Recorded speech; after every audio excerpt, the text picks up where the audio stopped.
Hello again. Welcome back to more criminology. And this is our sixth chapter we're going to work on. It's the sixth chapter in your book by Larry Siegel. And the chapter concerns something new we'll look at here, social structure theories. And what social structure is and how is it different than the explanations we've just been covering, including those of biology and psychology. So what we're moving into are theories rooted in the social. And that is always going to be about a relationship between groups and their members, okay? The people and their interactions. That's going to be very different than some of the more individualistic explanations we've just been talking about. Again, every theory has its strengths and its weaknesses. There are things that it can explain well, and there are things that maybe it can't. So worthwhile to look at each one and consider those differences. The social structure theories we're going to look at, you can focus on the word structure in part, because structure is going to always be in some ways about relationships. Like a building structure is the relationship between the walls and the base and the foundation and the design. Okay, so social structure theories, relationships between the actor's social status, and that just means an individual's social status, and his or her behavior. So, for example, if you are a police officer, you have a particular status within a set of different relationships, and usually that status comes with certain roles, or a role, depends. A judge has a certain status, and college professor, student. There are these relationships, and they work because the parties know the different ones. Now, one of the things about this is that structure is always, I like to think of like a grid, okay? It's a mapping out of these types of relationships and patterns. One of the things you're going to find in several of these theories, especially the ones we'll talk about early, is that the structures involve things like the economic structure, opportunity structure, so rich people versus poor people, and what opportunity structures are available to people. All of this came out of the discipline of sociology, which again is something beyond the individualistic explanations that we've been looking at, biological-based explanations, psychological-based explanations. Those are rooted within the individual. These are a product of individuals interacting with each other in a social milieu.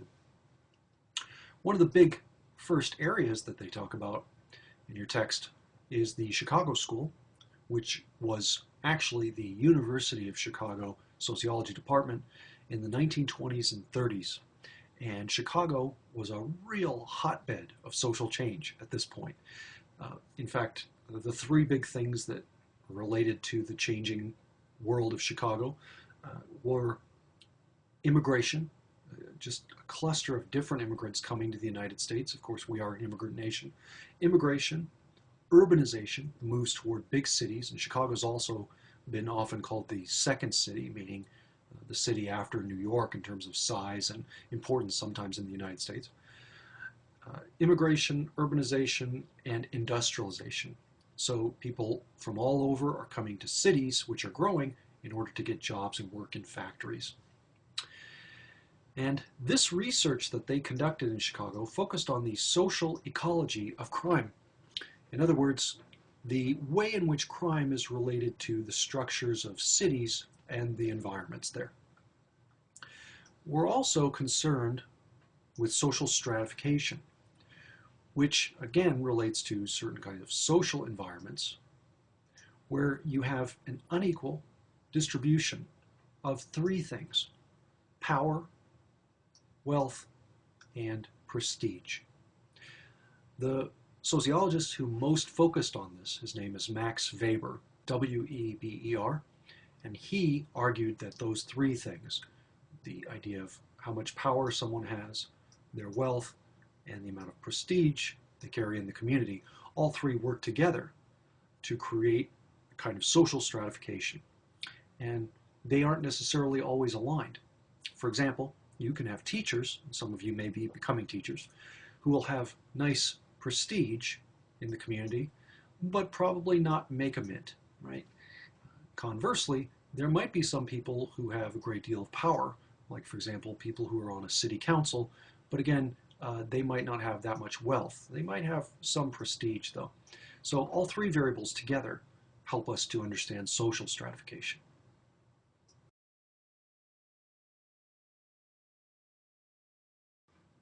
Sociologists have long been concerned about the causes of poverty, and there are at least two big general explanations.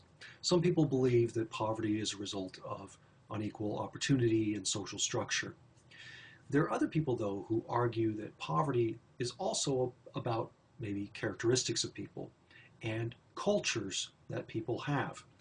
A culture is basically the way that you pass down information about being human to the next generation. Okay, so part of culture, culture is a massive topic in anthropology and sociology. It involves everything from how we think to how we understand the world, the language we use, the foods we like. And the culture of poverty argument says that poverty is about more than just simply being poor and not having opportunities. This fellow Oscar Lewis came up with this in the mid-1960s. He argued that members of the underclass, or you could say poor people, share a culture. And that culture is defined by certain characteristics, like, for example, feeling like people, you, don't care, poor people being cynical about their opportunities and chances in the world, mistrusting social institutions. Like, for example, in the research I did on homelessness, homeless people would regularly say things like, oh, these shelters are not really here to help us, they're just here to manage us. And shelters also don't really help you, they just give you the runaround. You can't really get back on your feet once you're in the shelter system. So these kinds of things, Lewis argued, were part of a culture of poverty that helped reproduce poverty because the children of poor people learn those traits, learn the world is against them, and there's not much they can do about it.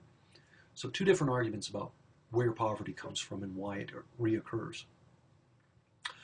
One researcher named William Julius Wilson discussed what he called the truly disadvantaged.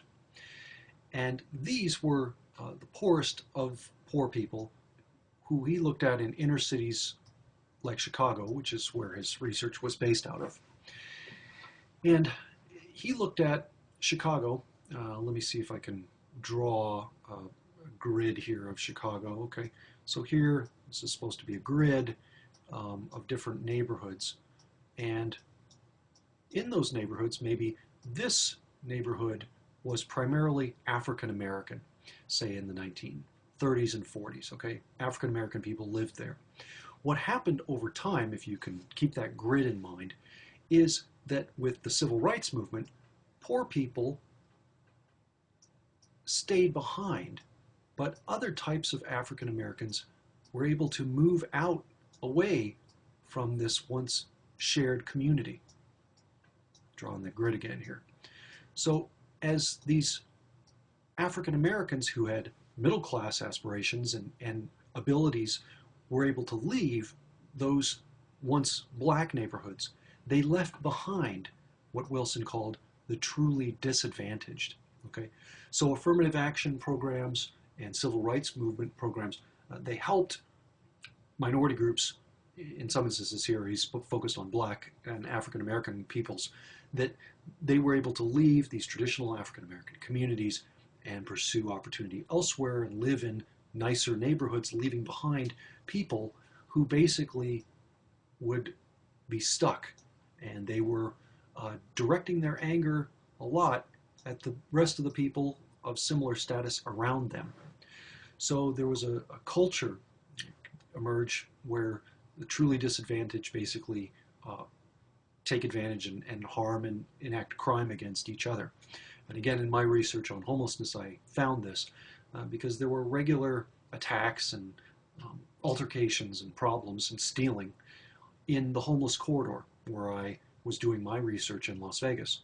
The homeless corridor is a very poor area on the border of North Las Vegas. Most tourists in Las Vegas would never see it. And one of the things that rung in my head was an interview with someone, and he said, I don't understand why people attack other people out here no one has anything. That, I thought, was a very clear indication of Wilson's argument that certain poor people are left behind in urban neighborhoods. And I think all of us at one point have traveled through different urban neighborhoods, and you feel a very strong change from maybe one street to another, that the whole ecology of the place has changed.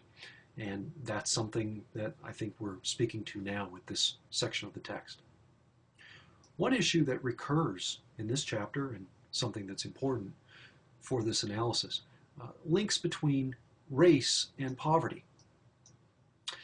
Your textbook mentions that Black and Latino children are twice as likely to live in poverty as compared to Asian and white children. And that leads to some interesting questions, one of which is, well, there's some people who believe that, here, and I'll underline it down here, they believe that poor people are poor because they're not willing to work. And therefore they are, and I underlined it earlier, but I will again, undeserving of assistance.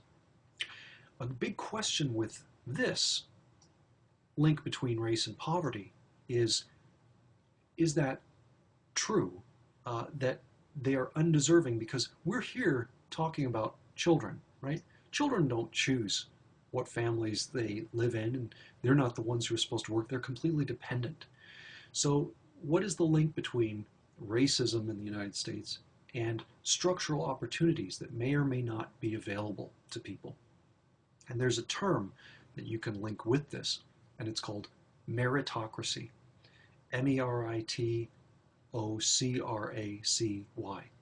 Meritocracy. And this is a concept which says, in the United States, like, you earn what you get. It's a system based on merit. So the question is if the poverty rate of African American families is 3 times greater than that of whites, the dominant group, does this system play into how people think about themselves, their opportunity, and could it possibly be used to explain inequality as something that isn't the fault of an individual? Okay. So this undeserving poor debate is a big deal in the United States. We tend to characterize poor people as crazy, lazy, stupid, having character defects that make them who they are. But the social structural theories would say, well, what does that have to do, though? What does their poverty have to do instead, really, with the social structure?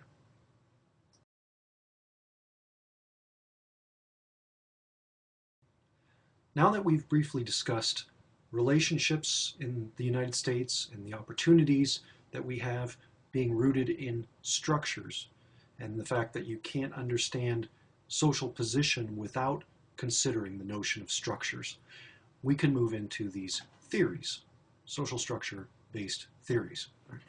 And there are 3 big branches that I'd like you to know about.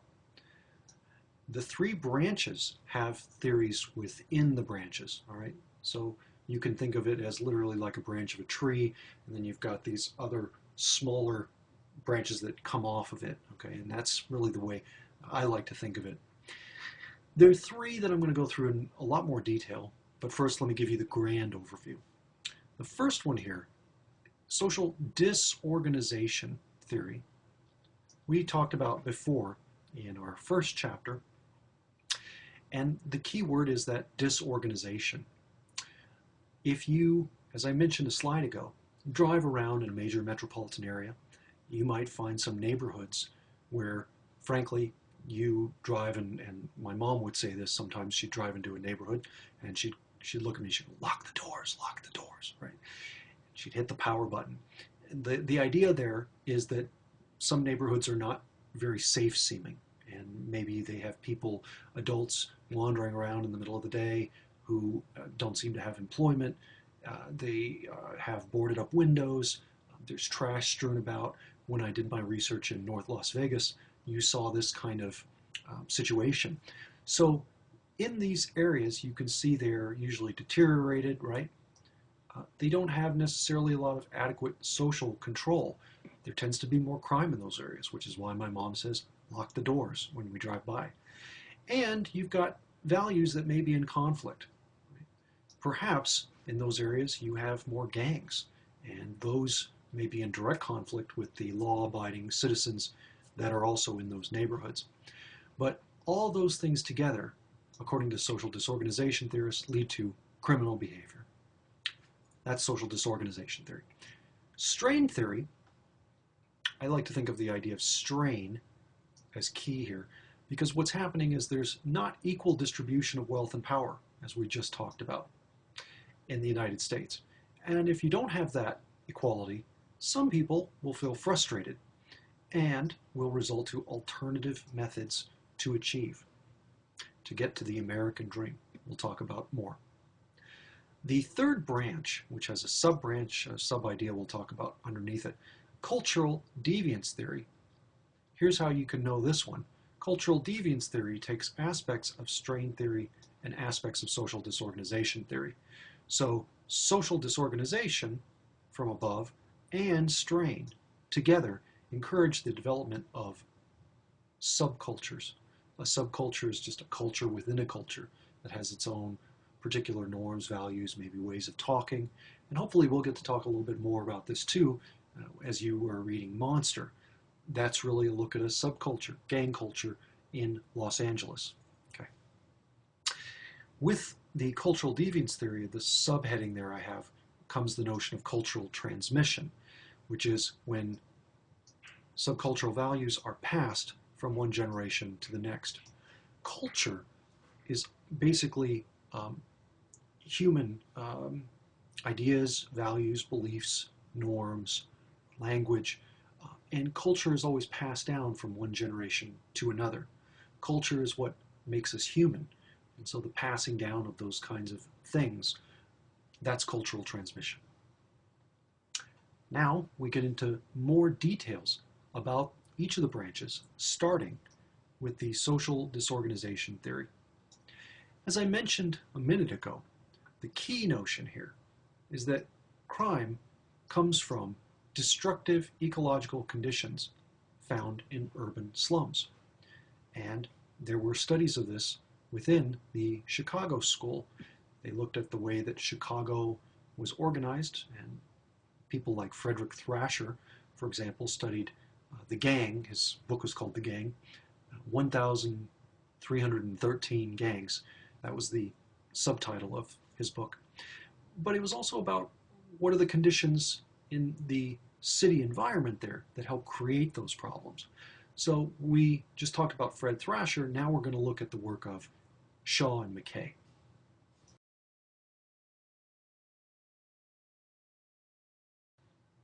The major theory that comes off of this social disorganization branch is referred to as concentric zone theory. It's the work of Clifford Shaw and Henry McKay. These were both Chicago school theorists who worked in the 1920s and 30s to understand the ecology of Chicago. And this is their model here. It looks like a bullseye, which is really, what concentric zones are. You might say, why is the bullseye broken over here? That's because that's the lake, okay, that Chicago lies against. They found different areas of the city. Each area had its own characteristics, so they each have their own distinct population makeup and socioeconomic structure. And so you might have to focus in a little on the slide to read it. I'll walk you through the ideas though. The center here is basically what Shaw and McKay thought of as the business district, right?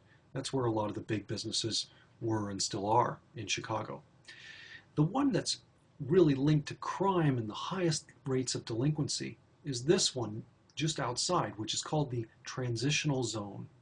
I would like you to know that term. Concentric zone theory says that transitional zones are the ones that are closely related to higher rates of delinquency and crime. Why is that?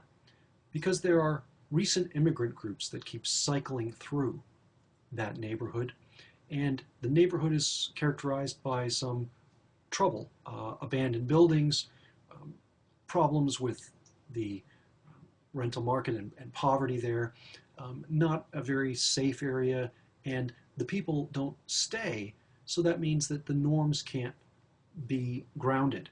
So you have social disorganization in those spaces. Okay, abandoned buildings, factories that have closed, and problems. The third ring this point goes to here is right here, and that's the working class zone, which is one remove from the transitional zone. And here you start to see more stable families. Once you get into the residential zone, you get more stability still. You have yards, you have houses that are more kind of owned by those people around. Finally, the outskirts here, you've got the commuter zone, which is people who commute into the city, and those are very stable and pretty, how could you say this? They're what we would call today the suburbs, basically, and so they're usually quite fine in terms of organization that we're talking about here. I'd like to add one more point, that as you move away from the center, Shaw and McKay hypothesized that the rates of delinquency would diminish, okay? And that's exactly what they found. And one of the things that's remarkable about their theory is how well that finding has held up over the years. It has held up for decades. So something that has been considered a very useful theory for explaining crime and delinquency.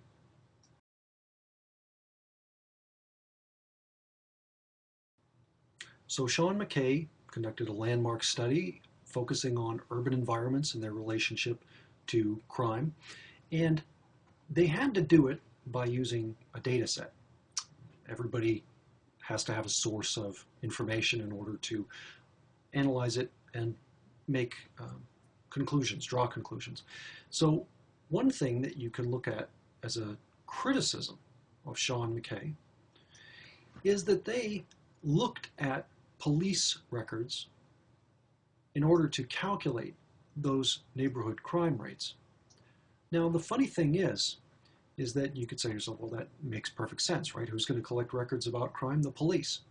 But here's the deal, is you look for what, you find what you look for, let's put it that way. And let's say, for example, you have a neighborhood that's known for crime. There may be more police in that particular area who are finding that crime, as opposed to the areas which are farther away and are not known for crime, and therefore the police are not as aware of what crime is happening there. So what I've done is I've articulated it thusly. A zone's high crime rate may be more of a function of police practices and police presence, and not necessarily a measure of actual crime.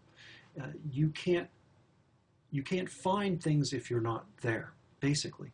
So I'd like you to know this source of their data and the criticism of that, because every theory has to rely on data, and data is not ever collected in a completely neutral way without any problems.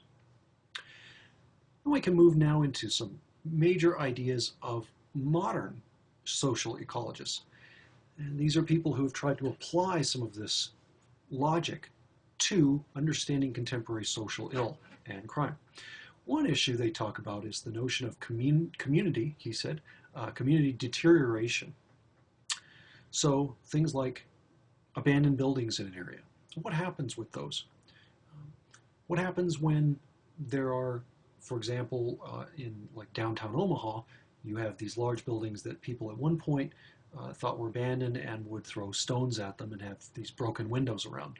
They look like they're not cared for, and they don't seem like there's anyone interested in them, and they seem to be more like havens for crime. So abandoned buildings you don't want to have around, and you want to make sure they're very secure if you do have them, and try to get them occupied. You can also ask questions like, what happens if you don't have much employment in a particular area, or at least much employment that's really worth having? So some areas are characterized by having jobs just basically in convenience stores or fast food type work. And sometimes in those you might see chronic unemployment. Like, for example, if you look at video of inner city Detroit, you come to find that as the factories left, the people who were stuck there don't have the chance to make money and even leave, right? So one thing they talk about with Detroit and some areas of the Midwest moving to the East Coast is the idea of the Rust Belt. The Rust Belt means urban areas that were housing or home to industry. And in particular, the Rust Belt includes auto industry type places like Detroit, like large parts of Ohio, steel manufacturing, which you could see in Pennsylvania. So these areas lost a lot of jobs once industrialization started to decline in the United States. And you see more of this community deterioration in some places, like, for example, Cincinnati and Detroit. If you ever want to watch something pretty harrowing, you can go online on YouTube and just Google videos of Detroit arson. And unfortunately, you'll see that there is a particular problem in Detroit around Halloween. There are neighborhoods where there's so many abandoned buildings that young people just run around and set fires to them. So they have to have arson patrols in those neighborhoods during Halloween season, which gives you some indication of how bad it is in those neighborhoods. Another big issue, community fear. So to what extent do people within a community, for example, feel like they're under siege? If you have a community where you have a large presence of gangs, that is going to intimidate those who would otherwise abide by the law and make for violent altercations and crime and seedbeds for crime. Community fear, though, also inhibits people being able to interact with their neighbors. I had an aunt, for example, who lived in a neighborhood that was once nice on the East Coast, and then it declined over time so that she had to get bars on her doors and windows, and she was afraid to even go shopping for groceries, so she had to have a service come and deliver the groceries to her. How much can you have a community when the place is really just existing in fear? The siege mentality you can even think of, they mention an example in your textbook. If you are living in a neighborhood where you can't trust the police, where the police are not even necessarily likely to protect the people around you that you know, but they're called names like pigs, and they might be arresting more members of your racial group and your friends than protecting and helping them, you might develop this siege mentality, that there's groups against your community as an outside world that wants to be an enemy and destroy the neighborhood. So this you can see in some ideas with African American communities. For example, the idea in Harlem at one point where the notion is that the government was in a conspiracy to distribute drugs in certain areas like Harlem, and that even AIDS was considered something that was created by the government in order to destroy black populations.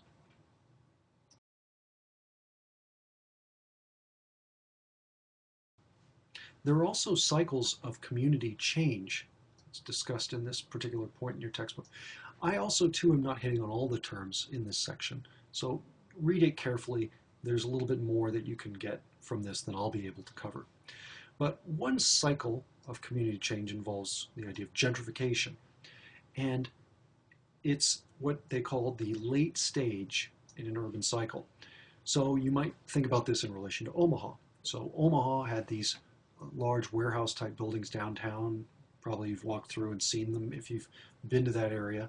And they were boarded up, abandoned. As some of those businesses closed, the downtown fell into some disrepair. What happened, though, was that a whole group of entrepreneurs came in when property was really cheap, when those buildings were for sale, and they decided, okay, now we're going to develop it all. We're going to make this a kind of a hip, cool, and trendy area, and we're going to make those buildings into lofts that people will then rent. So the idea here is that the area has gone into such decline that it's become something that entrepreneurs can pick up, and obsolete housing was replaced or upgraded. And the question with gentrification becomes, where do those poor people go once an area has become gentrified? So that relates to cycles of poverty, crime and social movement, and where poor people in some instances are forced to live. So that really covers those social disorganization theories. Now, from this point forward, we move forward into these strain theories. The previous theories were about disorganization of urban environments. Okay, so disorganization in cities. Strain theories are more about social strain across the social stratification generally in the United States. All right. So again, the earlier theories, the disorganization theories, are about cities. These are more about social stratification across the U.S. generally. And the main idea with these theories is crime is a direct result from things like the frustration and anger people will feel when they cannot achieve financial or social success. If they feel like they're blocked from opportunity, then that will perhaps theoretically result in crime. At least that's what these theories argue. A major fellow related to this is Robert Merton. Robert Merton took earlier ideas from Durkheim, which we spoke about briefly, and he tweaked them, he modified them. So he modified Durkheim's notion of anomie. And to discuss this, let me do a brief review of the difference between mechanical and organic solidarity, which was something discussed, I think, in chapter 1. Mechanical solidarity is when people have agreed upon values and they live in face-to-face small communities. Mechanical solidarity existed, say, in pre-1600 Europe. Organic solidarity is the kind of social relationships we moved to once we went away from those small rural communities with shared values. Organic solidarity is interdependence on each other. So today, we don't have to share the same values. We can interact and society comes together and holds together because of an interdependence, because you can't repair your cell phone on your own, because somebody needs to be in charge of a big, huge system which delivers water to your house, and we all have to get along because of that interconnection. So Merton is tweaking Durkheim's theory, and Durkheim was arguing that anomie equals normlessness. So to review again, as you move from mechanical solidarity, where everybody agrees on things in to a much greater extent, as you move from mechanical to organic solidarity, you see more anomie. You see more normlessness. One example I could give you, Durkheim studied suicide. And in that study, he argued that certain religious groups would have higher suicide rates than others. Protestants, for example, would have a higher suicide rate than Catholics. Now, why would that be? Very smart analysis. He argued that Catholics have stronger bonds and stronger norms against suicide. As one student once said in a class, if you're Catholic and you commit suicide, you go to hell, right? Conversely, Protestants, which is even rooted in the name, protest, right? They're protesting. They have a much closer relationship between God themselves. They don't have, an intermediary telling them about things. They read the Bible on their own. And so they don't have the strong norms which allow them, which prevent them from considering and maybe perhaps committing suicide. So that's anomie. Protestants have more anomie. They don't have the kinds of norms that are as strong as Catholics would. All right. Merton took the ideas that Durkheim had about anomie and tweaked them, as I said. Instead of saying anomie is about normlessness, Merton said anomie is when you have norms that are accepted, but they're in conflict with the social reality of the time. And the best illustration I can give you of this that Merton himself talked about is the notion of the American dream. In the United States, we have again, as I mentioned before, the assumption of meritocracy, that you get what you earn, that you individually are responsible for your success or your failure. The American dream means you are responsible and have the opportunity to gain wealth, prosperity, and prestige. It's on you. And the question again about a meritocracy is it true? Is our system in the United States fully based on merit? Or is it partially based on the statuses that you're born into? Remember when we talked about children being born into poverty, that there's a disproportionate rate of poverty with African Americans. So there's this question, does everyone have equal access to the American dream? And by the way, it's called the American dream because this was the new world where people were coming from all over that allowed for a more open opportunity structure. You didn't have the old social positions in Europe that you were stuck with. So all kinds of people came here to take on new challenges and to try to define themselves and become wealthy, prosperous, and prestigious. Sometimes people say the American dream is having, 2.5 kids. Nobody wants 0.5 kids, right? Picket fence, nice house, good job. All those things are, again, related to meritocracy. If you work hard, you can achieve those things. Again, the question being, is that true for all the different groups in the United States, including minority groups?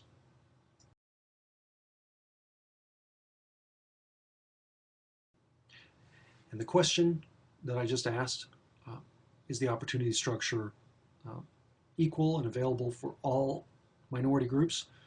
The answer, of course, you would say is no. There are some that don't have access to legitimate means to attain the goals of the American dream. Some children are born in poverty, and that's a fact, and they won't have the same opportunities as others. We have a program in the United States called Head Start, and I always find that a funny name because I think it ought to be called Equal Start. We don't all start at the same starting line. Some of us have much more of an advantage because of being in the dominant group than do others. Women don't make as much money as do men.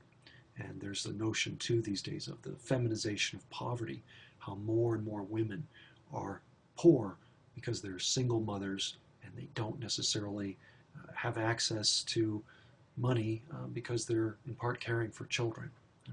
Anyway, back to Merton. He argued that these economically disadvantaged people are at a disadvantage because they don't have the way to get to the goals that we're all told to get. If you watch television, every night you're bombarded with information that says the key to happiness is stuff. Get a house, get a car, get new clothes, whiten your teeth, you'll have more friends, all that, right? What if you don't have the chance to do those things? What if the opportunity structure is hindering you? You're going to feel frustrated. You're going to feel angry. And that, again, as Merton argued, if the social structure is hindering you from achieving the goal of the American dream, you're going to resent it.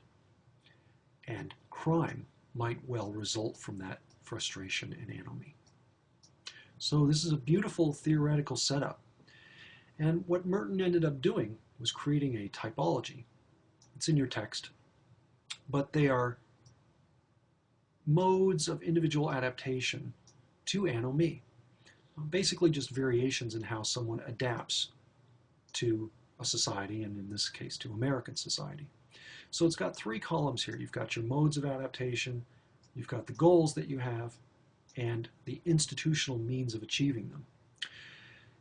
Let's look at each one briefly. Conformity is the notion that you believe in the cultural goal. Right? You've got a plus sign, so you believe in the American dream. It also means that you are going through the institutionalized means of getting there. So you right now taking this course are a conformist because you're taking a college level course in order to gain a credential, in order to become a legitimate part of society. you're conforming. You agree with the cultural goals, and you agree with the institutionalized legitimate means to get there. Merton said that the mode of adaptation most linked to crime, please remember that, the mode of adaptation most linked to crime, innovation. Because what those people do is they believe in the American dream, right? They want the white picket fence, the house, the kids, prosperity, prestige, but they don't go through the institutionalized means of achieving it. They may, instead of taking a college course like you, they may sell drugs on a street corner. And studies actually do show that individuals who sell drugs on street corners have high aspirations, and they have a lot of the American entrepreneurial spirit. They don't want to wear some stupid uniform that they might have to if they work in their neighborhood at a convenience store or fast food. They like the opportunity to rise up in the corporation, depending on how hard they work. They like setting their own hours, and again, having some say-so in determining their futures. So innovation is the type that Merton most linked to crime. Three more here. Ritualism is when you go through the motions. So if you don't believe in the American dream, there's the minus sign there. You don't really believe in the American dream, but you're going to just keep going through the motions. You'll show up to work. You'll be well dressed. You just kind of keep going. Then you're engaging in a ritual of behavior. Retreatism, Merton was writing in the 50s, and this book I have was published in the late 60s. Retreatism is the idea of people who drop out of society. They don't believe in the American dream, and they don't believe in the institutionalized means of achieving it. So they might drop off kind of the radar into like a life of drugs or something. Rebellion, you mix and match. You've got some extent you believe in the cultural goals, some extent you reject them, to some extent you believe in the institutional means, you might also reject them too. So it's mix and match.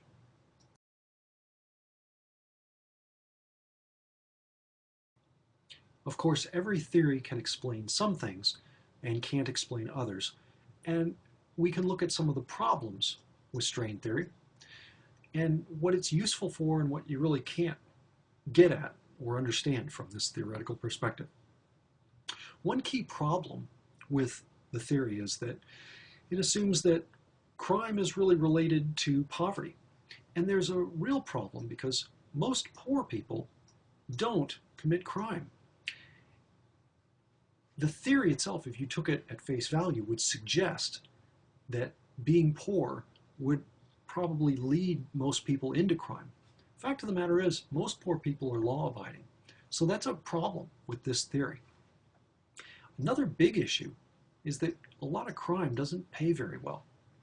I've known people, I went to school with a guy in high school, and he later ended up robbing, I think it was a Pizza Hut, and he took this money. I don't think he got more than $75 or something like this. The police later caught him. He got 10 years, and because he'd used a gun, and he didn't get to keep that money, of course. So most crime is really poor paying, so that doesn't mean that this is a very successful route to changing your life if you do it. Also, too, the theory doesn't explain why some rich people commit crime, like financial crime. Why is it that Bernie Madoff stole? He had all the money that most people would ever desire.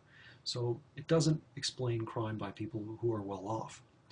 It also can't fully explain why people make different criminal choices. So why is it that some people embezzle? Why is it that other people hotwire cars?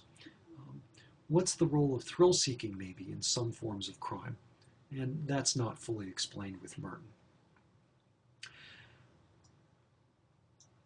Merton's theories were also further developed by two guys named Mesner and Rosenfeld in what they called institutional anomie theory. And this is about how anomie is related to social institutions. And their starting point, again, like Merton, is the American dream, the idea of success, wealth, prestige. The idea, though, that material success comes from competition and is rooted in individualism, they see these three things together: material success and emphasis on that, the idea of competition and individualism. We're very individually oriented in the US. Those things have effects.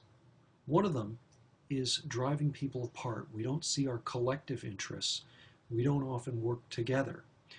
And that means that our sense of community is undermined by the way our capitalist society works. And those things together, for Mesner and Rosenfeld, result in anomie.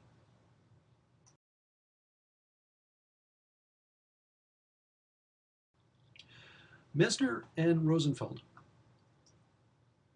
have three big reasons they consider as to why the social institutions in the United States have been undermined. And they each are a little bit theoretical. I'll walk through them with you, and I think they'll make sense. First here, this idea, the devaluation of economic, or I'm sorry, let me try that again. The devaluation of non-economic functions and roles in the United States. Okay, some big words in there. What does that mean? It means that if you are a financial success in the United States, then you're held in great esteem. If you're not, then it doesn't have as much prestige. Here's an example. We have a Forbes magazine, and that's an issue that comes out that talks about the richest people in the world. We don't have a magazine usually much for the best parents and ranking them in the world. So one thing that people will think sometimes is that maybe being a financial success, getting your kids stuff, being able to buy them things, is more important than spending time with them or parenting. So that's the devaluation of non-economic functions. The second point they make here, when there are conflicts, what happens in these different roles, if you have an economic role, then that takes precedence. Non-economic roles are subordinated to the economic role. So, as an example of this, work routine often takes priority for people, maybe over, again, spending time with their kids or doing things in the community. So one thing I have is a video that I show in juvenile delinquency, and it has this mother, and it's a really sad case. This mother is a single mom, she's an executive, she works and she travels.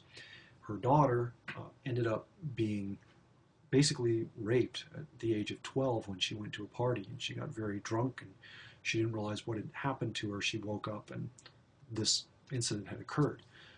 Then it interviewed the mother, and she said, I just wanted my daughter to have the same stuff that everybody else in school did, you know, the same kinds of tennis shoes, clothing, so that she wouldn't feel like an outcast because she didn't have those status symbols. So the sad thing is that this parent felt obligated to work very, very hard to get her kid the stuff, but then that resulted in maybe not being able to teach her about fundamental things that parents usually need to teach children, right? So a lot of parents will, for better or worse, say, you know, I have an opportunity to make some overtime this weekend. I don't know what bills are coming. My kids might get sick. They might need braces. I'll take the overtime, and the parenting roles take a back seat. Lastly, this is a very theoretical idea, very abstract, but it's useful to think about. In our world, in the United States, economic language is taken for granted all the time, and the norms of economics permeate our lives, even the non-economic realms. So as an example, everyone knows the phrase, time is money. Right? Time is not money. One way of making sense of time is by equating it with money. To say, oh, okay, time is money means that you can equate this abstract concept of money and earning power with set periods of time.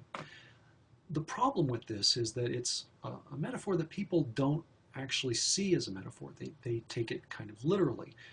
And so you have a real set of problems like that kind of start to permeate language. For example, people talk, oh, I'm going to save time. Well, that's a big waste of time. If you saw it through a different metaphor, you'd have a completely different relationship with time. For example, if time were like water, it might be very different. You might say, my time is polluted, or my time is evaporating, or it's condensing. Right? These are things, again, the way we think about our world structures how we act in it. Another big thing that people will say today is, well, what's the bottom line? The bottom line is a term from accounting, and that means what's the final number at the bottom.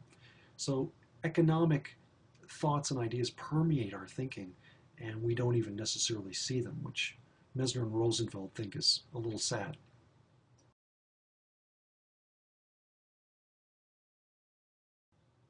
Robert Agnew updated the strain theories of Merton by considering what he called general strain.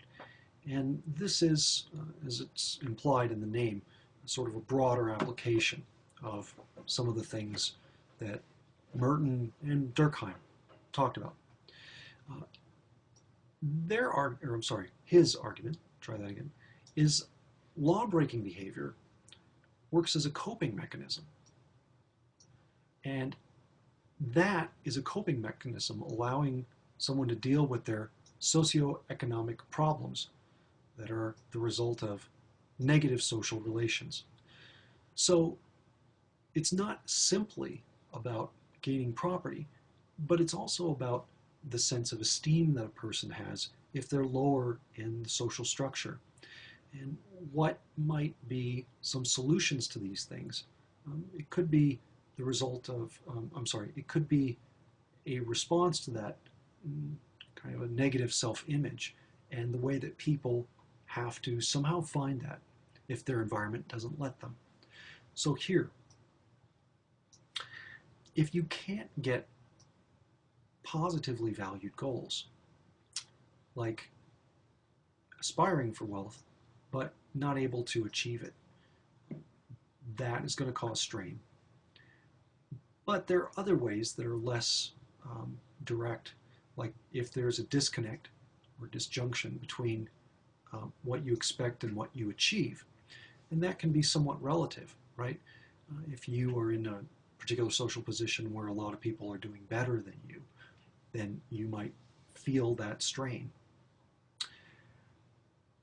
Another issue, though, that isn't necessarily related to economics is if some positively valued stimuli have been removed. So, for example, a divorce. A divorce might mean that someone doesn't feel like they're connected with somebody else who keeps them on track, and they're not as likely to follow norms. If you think back to Durkheim's study of suicide, he also argued that single people had a much higher rate of suicide than married people. The implication is that you have people around you who care, grounding you, and if you don't have those things, you don't have the hard and fast norms that keep you from entertaining ideas of killing yourself. So if you get divorced, right, you're going to have more anomie. If you move, it turns your world upside down. It's one of the hardest things in the world to do and to eventually kind of get comfortable with. Those kinds of things can also, according to Agnew, be related to crime. There are other things that are not necessarily economic either.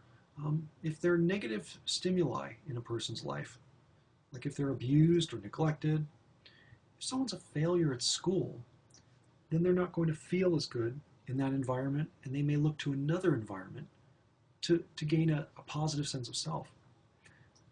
Person experiencing marital problems, somebody who doesn't feel warm, loving relation with their parents. If a child gets erratic discipline, excessive or harsh discipline or supervision, that can be a real problem, especially the erratic discipline, because then a child doesn't realize what the norm is. That's why studies argue that it's very important to be consistent with children, and that's something that we'll perhaps talk about at another point too. Another thing here too, if you've been victimized, then that might cause you to think, well, this is a system and these people perhaps got away with this, and Why should I follow that system?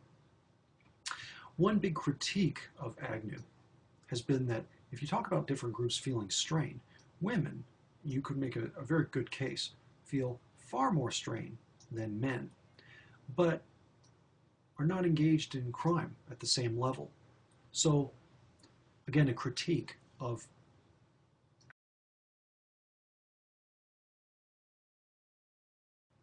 Now we can consider the last branch of the three branches.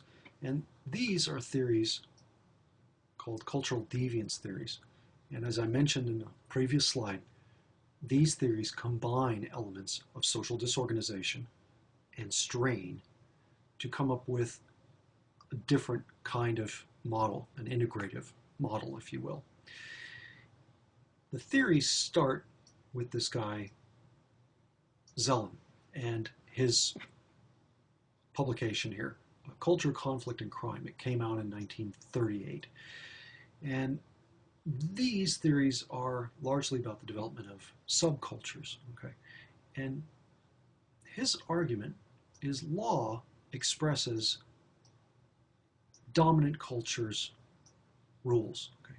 Law comes from those who have power and control in society, the well-off. What happens is if the law is based on the position of powerful people, well-off people, then that might create a basic clash between middle-class rules and the rules or ideas of other racial or ethnic groups.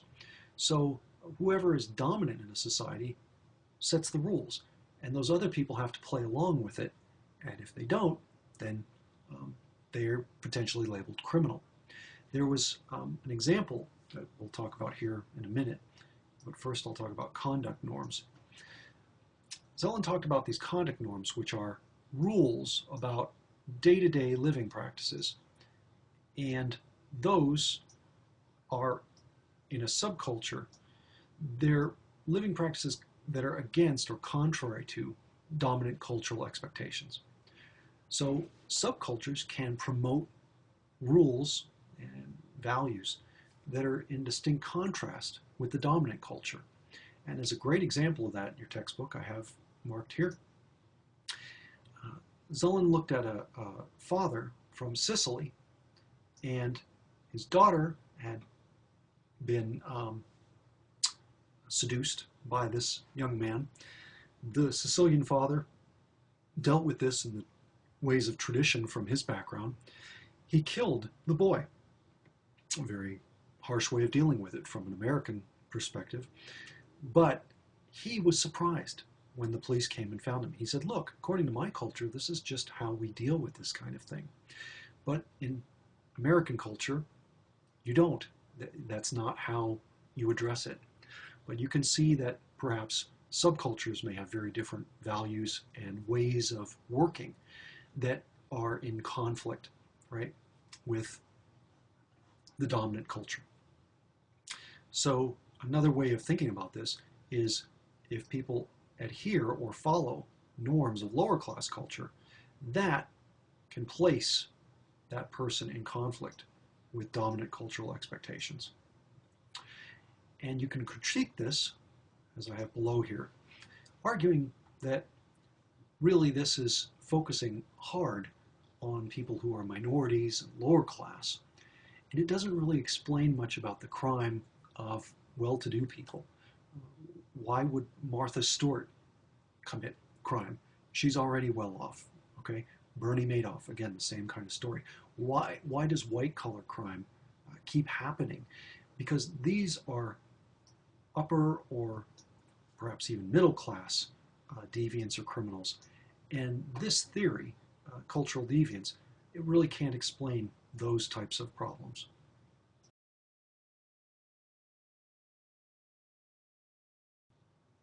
Walter Miller extended and augmented some of the work of Zelen, tweaked his theory, and you can see that his theory comes roughly about 20 years after Zelen's theory. His argument here that lower class culture is defined by a unique value system. And these social actors, these individuals who obey street rules, or what he calls, they have these focal concerns. By following these focal concerns, they come in conflict with dominant culture. To make the argument, you think of focal concerns as being behavioral expectations. What do people around you expect? And if you look at, for example, gangs and people who are street smart or have status on the street, there's a concern about things like appearing tough. You want to appear tough. This is valued. Smartness is a funny one. You wouldn't want to be like Einstein smart or smart about literature or government or something like this. This is street smart. And street smart means you know things that are of value to you on the street. You know how to fight. You know how to steal from particular places.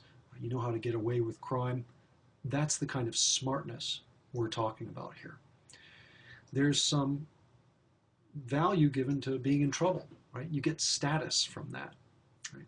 Maybe somebody who's served time is seen as more authentic and real as a criminal. You're your own man in this kind of culture, according to Walter Miller. That's an ideal. And you basically accept that there are always going to be these social differences, the systems in place that keeps people like you down, people like you and your friends down. And it's unequal, and it defines things like the police as people who do not work in your interests. So focal concerns, the key theoretical idea for Walter Miller. He argues that these focal concerns are not just rebellion against middle class values. They're not developed in opposition to the middle class, but they come out organically, you could say, from people who live in lower class areas. In other words, the way that people live in slums produces the values. It's not like those people sit around saying, oh, I really want to be opposed to the middle and upper classes. It's a product, a byproduct, if you will, of the environment. The next theory, this idea of delinquent subcultures, is also extending and refining previous work. And this comes from a book in 1955 by Albert Cohen. And Cohen was focused on, again, delinquency, so lower class youth, that they have a fundamental problem. They don't ever learn the skills that they need to achieve social and economic success. This is a real problem. If you come from, say, for example, a home where you didn't have much reading material around, or your parents couldn't speak to you in grammatically correct sentences, or you got no help with math homework, then that's going to impede your later development, and it might keep you within the same lower social class as those parents of yours.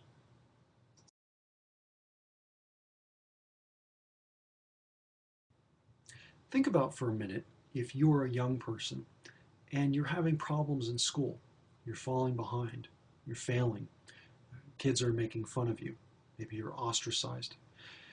If you are in a home which doesn't allow for you to learn things like grammar, math, things that you will need to compete in society later to be able to get a good job, then Cohen argues you're going to feel status frustration. If you don't get good strokes at school, you're not going to like it there, right? And the reason that you're not getting those good strokes is if you're a young person who's lower class and you don't have those abilities, you're being measured against those people who are in the norm who do. So there's a standard that everybody's supposed to be held to. And if you, because of your parents and your background, didn't have the tools to start working toward that, you're going to feel frustration and a sense of failure, right? that's going to result in what Cohen called delinquency, this idea of this status frustration. Cohen made an argument that there are going to be three possible outcomes from this kind of status frustration. Lower class kids who can't achieve in school, one type of outcome might be becoming the corner boy. And Cohen saw these people as, very low-level criminals, not really immersed in a life of crime, but they're just engaged in petty offenses, and they eventually become part of the community, stable members of the community. So this is not a long-term criminal career that the corner boy is going to be involved in.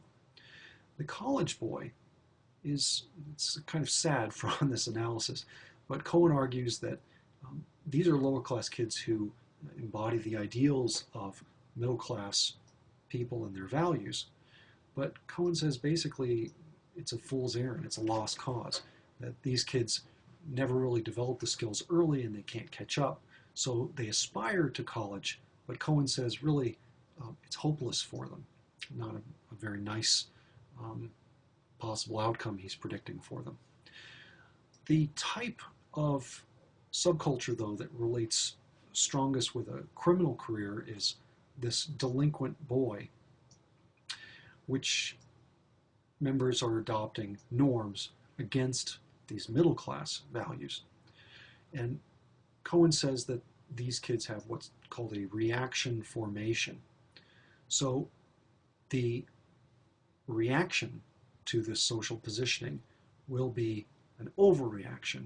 So hostility, law violations, real problems that may result in antisocial behavior and a longer-term criminal career.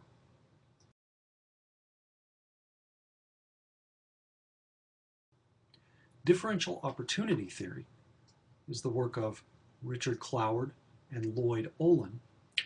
And their theory also is concerned with these subcultures. Like I mentioned a couple times before, you've got the theories that argue that there's social disorganization in cities. You've got the theories about strain and the problems with lower social positions resulting in anomie and frustration. These subculture theories bring these together, right? So this is Cloward and Olin arguing that these autonomous deviant subcultures exist. Now, what does that mean? These things exist within a society. They're arguing that they're very different subcultures, they're different groupings or gangs that exist. That's why this is called differential opportunity theory. So, for example, in Kearney, you would have very different opportunities to join gangs and what those gangs allow you to do than you would maybe in Omaha, and certainly than you would in Los Angeles, right? To some extent, people's lives are structured by the opportunities around them, the things that pre-exist them, right, before they get on the scene. So these autonomous deviant subcultures already exist for Cloward and Olin.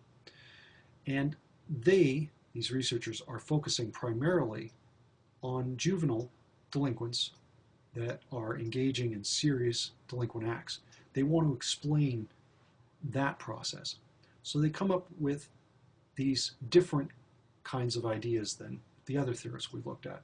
For example, young people might join gangs or groupings as a reaction to blocked opportunities. So again, if you, for example, are not doing well at school, you don't feel good about yourself, you don't feel status in that environment, you're going to look for a place where you're going to feel good and you're going to be appreciated, seen as having skills and talents. And that means that you will not perhaps follow this conventional path because it doesn't give you the things you need as a human being to feel validated. Again, we all live in different places that allow for differential opportunities, right? So the different opportunities that exist in Kearney or Omaha or LA means that they're going to have different options.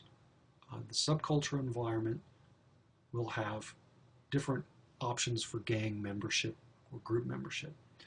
So there are three big types of gangs that Cloward and Olin looked at, and this theory is from 40 years ago, so there's a question about the extent to which these still exist. But these terms you might remember from Robert Merton and his typology. The conventional gang is sometimes called the criminal gang. In fact, I think in your text they mention it as the criminal gang.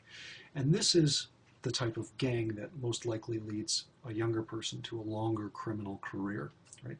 They're immersed in learning the techniques that they'll later use to engage in crime long term.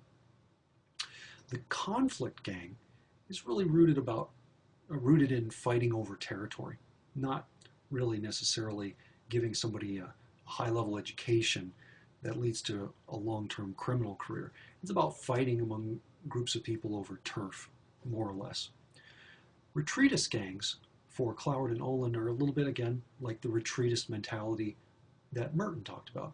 These are people maybe who are involved in drugs, and it's hard even, according to your text, to call them a gang because they're seriously disorganized, just not participating, withdrawn, again, probably related to drug use. There are some strengths, again, and weaknesses of the theory, but the strengths of it is a very smart recognition that deviant opportunities are structured before kids become deviant. You can have some kids that may become deviant sort of as a organic effect that they come up with themselves. But a lot of young people are going to learn from others. So this says we ought to look at what types of opportunities for bad behavior exist for kids within the different environments, like different cities. And that means this focus on the causes, the types of environments that kids have that either promote long-term or don't promote long-term crime. That is important for policy implications. Here's the thing, you wouldn't treat a place that creates criminal gangs, that has more criminal gangs, you wouldn't treat those kinds of emergent gangs in the same way that you would treat, for example, emergence of a lot of conflict gangs. They have fundamentally different characteristics. So you apply the resources in your community to what's needed to address the type of gang problems your community has.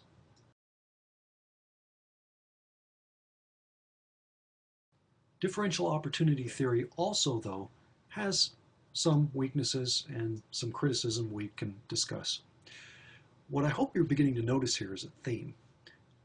A lot of the strain theories are focusing largely on lower class people and explaining their crime, because it's really about social structure, and the fact that social structure doesn't allow people equal opportunity inhibits some people from achieving whatever goals the society promotes.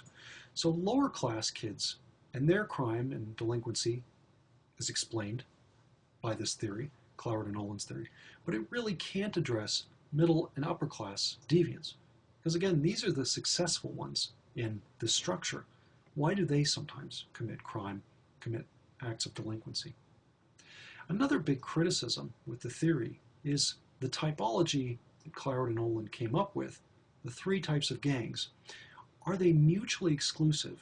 And that term means, are there hard and fast differences between each of the three types of gangs? Or are the lines blurrier? Like one example might be, there are gangs that fight, they're territorial, right? And they're conflict gangs, but they might also do drugs. So does the typology really explain some things? Is it weak? Did it explain some things at this particular period in history, which again was like 40-odd years ago, more than that? To what extent does it explain things back then? To what extent does it explain things now? Maybe things have changed. Another criticism is the assumption in the theory that lower class deviance has some kind of commonality. There's something in common with all the different forms of lower class deviance. And that really might not exist. There may be very different forms of lower class deviance. And the theory also assumes that the middle class has some commonality of values. Is that really true? Are middle class people in some ways very different from each other? As I mentioned a minute ago too, middle class kids engage in crime and delinquency as well. The theory really can't do much to explain their acts.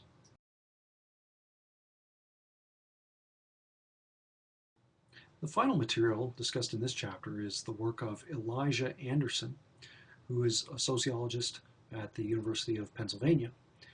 And his book, one of his books, is called Code of the Streets, where his focus is on the everyday life in ghettos, in very, very poor urban neighborhoods.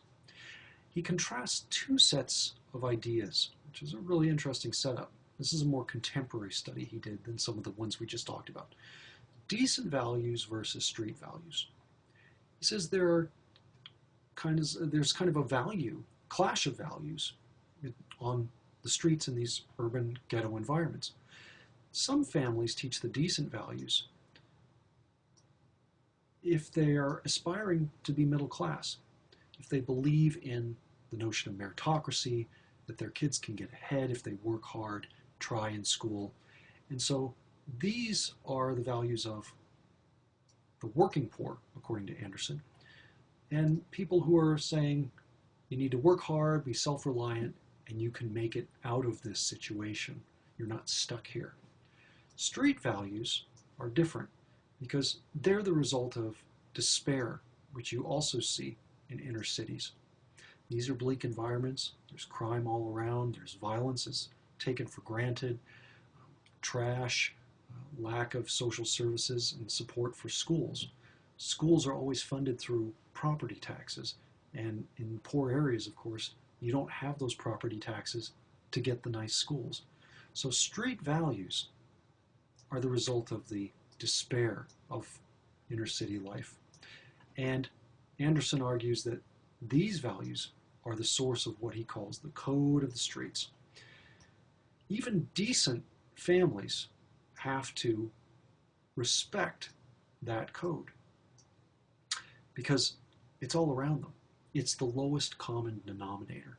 So even if you have kids who want to get out of the ghetto, out of the poor urban environment, they need to be very aware of the values of street culture that might be antithetical to those of middle class culture to which they might aspire.